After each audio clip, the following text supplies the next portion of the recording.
paz, queridos, a todos que estão aí, prontos para ouvir mais uma parte da palavra de Deus. E eu estou fazendo uma série em Mateus capítulo 2. Dá uma lida em Mateus capítulo 2 e então quando eu trouxer a informação você vai ter uma compreensão melhor. Então, eu falei da outra vez sobre a questão dos magos que vieram, trouxeram presentes para Jesus Cristo, para o menino Jesus. E agora eu vou falar especificamente sobre esses magos, os magos que vieram do Oriente, lá da Pérsia.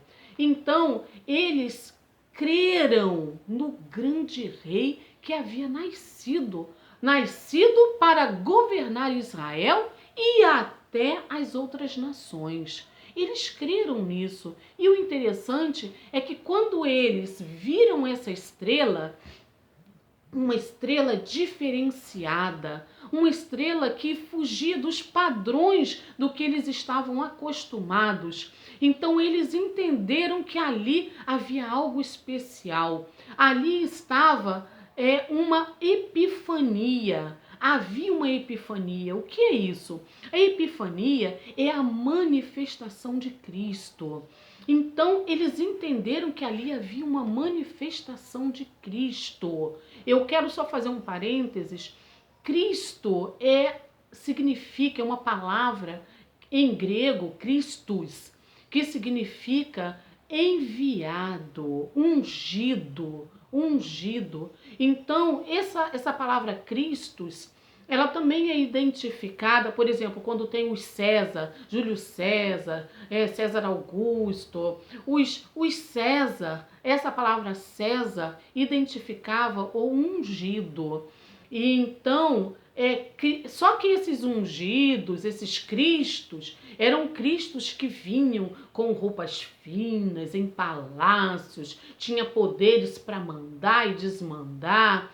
E esse Cristo foi um Cristo que veio simples, numa família simples, num lugar simples, com pessoas simples, com hábitos simples.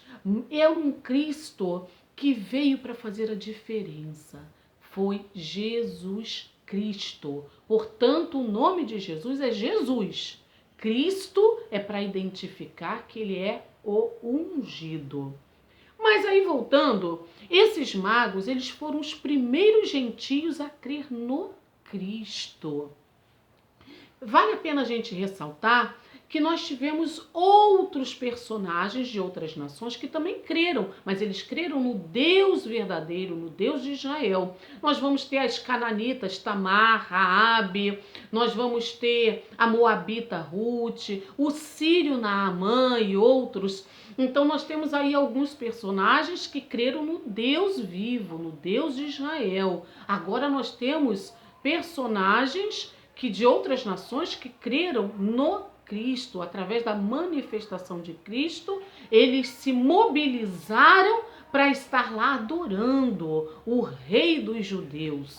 Então, lá em Belém, eles foram para Belém, e Belém, é interessante dizer, que ficava ao sul de Jerusalém, cerca de 8 quilômetros de distância. Em Miqueias, no profeta Miqueias, no capítulo 5, versículo 2, fala desse governante de Israel que viria de Belém. Lembra Belém, a cidade de Davi? Pois é. Esses magos, eles pertenciam a uma casta religiosa dos persas. E eles se dedicavam a um trabalho de adivinhação, de astrologia, interpretação de sonhos, em astronomia. O que se referia a isso, esses magos? Astrologia e astronomia, eles observavam a lua, as fases da lua, o tempo, as estrelas, as mudanças, as constelações.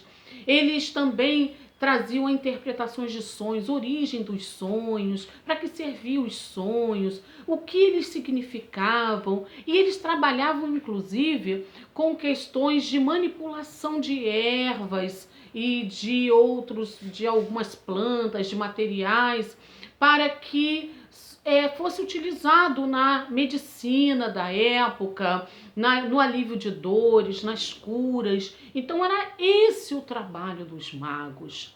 Então, diferente lá no século I, lembrando que Jesus Cristo passa a ser ano zero. Com Jesus, o ano é zero. No século I significa no primeiro século, primeiros 100 anos.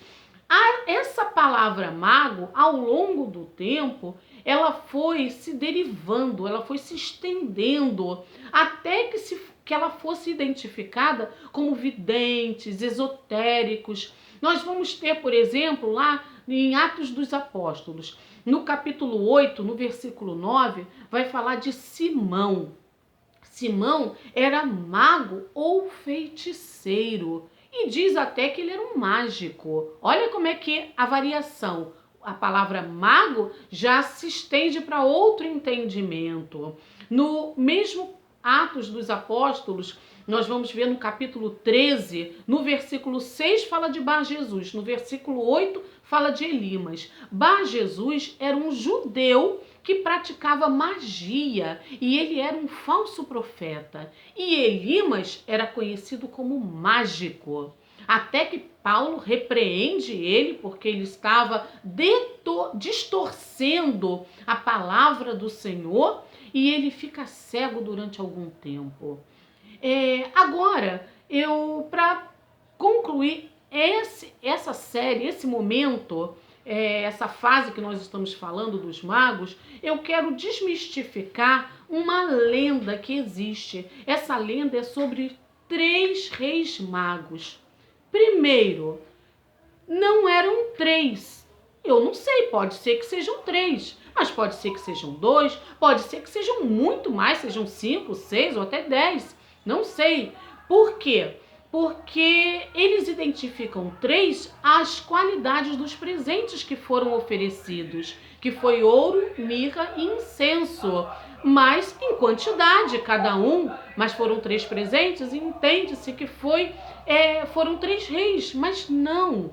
E outra, diz que eram reis. Como assim reis, gente? Não eram reis. O rei da Pérsia, certamente os magos, identificando a estrela, identificando essa manifestação de Cristo. Então eles foram até o rei, conhecedores das profecias dos profetas de Israel.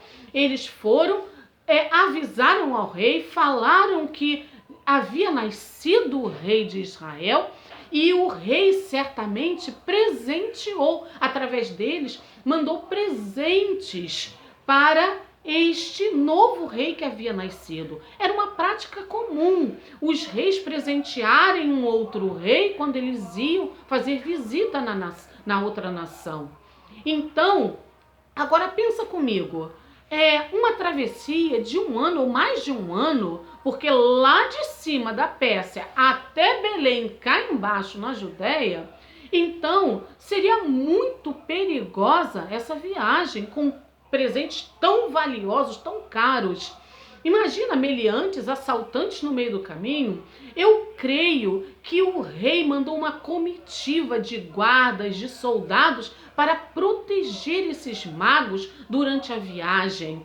Então eles foram de forma mais segura fazendo essa viagem. E chegaram no local, né? Primeiro eles foram para Jerusalém, e ali para falar com o rei da época, que era Herodes. Mas este vai ser um assunto para o próximo vídeo. E vou estar falando por que Herodes se perturbou tanto quando os magos falaram do Cristo que havia nascido, do rei dos judeus que havia nascido.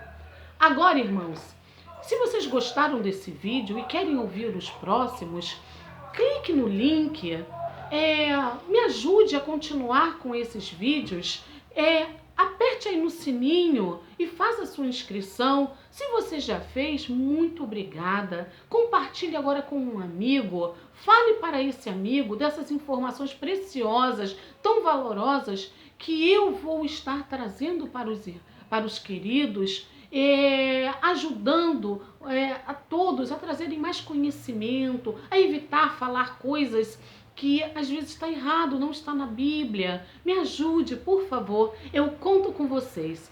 Tenham um bom dia na paz do Senhor Jesus. Amém?